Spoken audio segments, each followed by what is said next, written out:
स्त्री केवल शरीर नहीं, केवल रूप नहीं, बल्कि संपूर्ण सृष्टि की धड़कन है।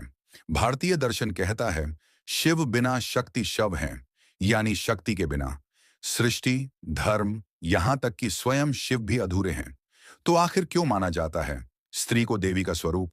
क्यों उसकी ऊर्जा को सृजन, पालन और संहार, तीनों शक्तियों का आधार कहा गया? आइए इस रहस्य को समझते हैं। ऋग्वेद, सामवेद और अथर्ववेद, इन सब में नारी को केवल पत्नी या मां नहीं, बल्कि अर्चा, मंत्र और शक्ति का स्रोत बताया गया है। ऋग्वेद में एक श्लोक आता है, अहम रुद्राय धनुरात्नोमि, जहां नारी स्वयं को अग्नि, वायु और सूर्य की ऊर्जा के बराबर बताती है। पुराणों में भी स्त्री को शक्ति स्वरूपिणी कहा गया। मां आदि शक्ति ने ही त्रिदेव, ब्रह्मा, विष्णु और महेश को अपनी शक्ति दी, ताकि वे सृष्टि, पालन और संहार कर सकें। बिना शक्ति त्रिदेव भी निरर्थक हैं। भारत में स्त्री ऊर्जा को देवी के रूप में पूजा गया। मां दुर्गा, जो सिंह पर सवार होकर महिषासुर का वध करती है, वह न्याय और धर्म की रक्षा करती है। मां काली, जो समय की गति है, उनका रूप भयावह है, लेकिन असुरों का अंत और भक्तों का कल्याण करती है। मां सरस्वती, जो वीणा लेकर ज्ञान और संगीत का वरदान देती है।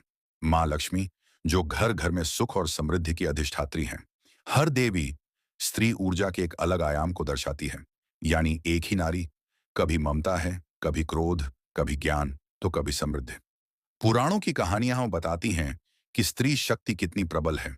जब असुरों का आतंक बढ़ा, तो देवताओं ने शक्ति से प्रार्थना की। तब मां दुर्गा प्रकट हुई और महिषासुर का वध किया। जब राक्षस शुंभ निशुंभ ने तीनों लोकों को जीत लिया, तब मां चामुंडा ने युद्ध करके उनका अंत किया।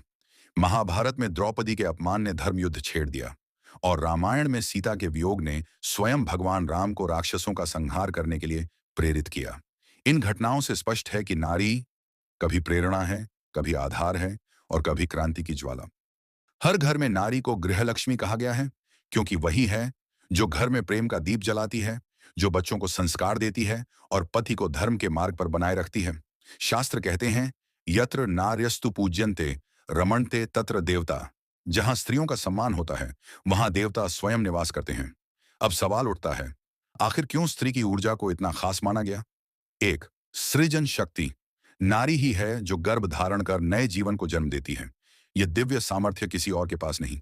दो, मनोबल और करुणा। नारी का हृदय स्वभाव से दयालु और करुणामय होता है, जो परिवार और समाज को जोड़कर रखता है। तीन, ऊर्जा और आकर्षण। योग शास्त्र मानते हैं कि स्त्री के शरीर में ऊर्जा का प्रवाह विशेष रूप से चंद्र नाड़ी से जुड़ा है, जो उसे मानसिक और आध्यात्मिक रूप से संवेदनशील बनाता है। चार, संतुलन और परिवर्तन। जब परिवार या समाज संकट में होता है, तो वही नारी प्रचंड रूप धारण कर सकती है।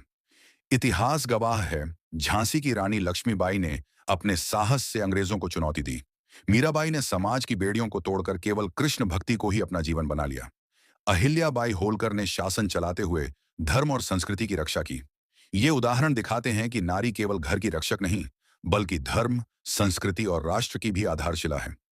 आज भी स्त्री को देवी का स्वरूप माना जाता है। वह डॉक्टर है, वैज्ञानिक है, सैनिक है और साथ ही मां भी। वह घर संभालती है और समाज को नई दिशा भी देती है। आज की नारी केवल परंपरा की वाहक नहीं, बल्कि परिवर्तन की ध्वजवाहक भी है। स्त्री केवल रूप नहीं, वह स्वयं में आदि शक्ति है। वह ममता है, करुणा है और साथ ही धर्म की रक्षा के लिए प्रचंड ज्वाला भी। यही कारण है कि भारतीय संस्कृति ने कहा, नारी को पूजो, उसका सम्मान करो, क्योंकि वही देवी है, वही शक्ति है और वही संपूर्ण सृष्टि की धुरी है। नारी ही है शक्ति का सच्चा स्वरूप।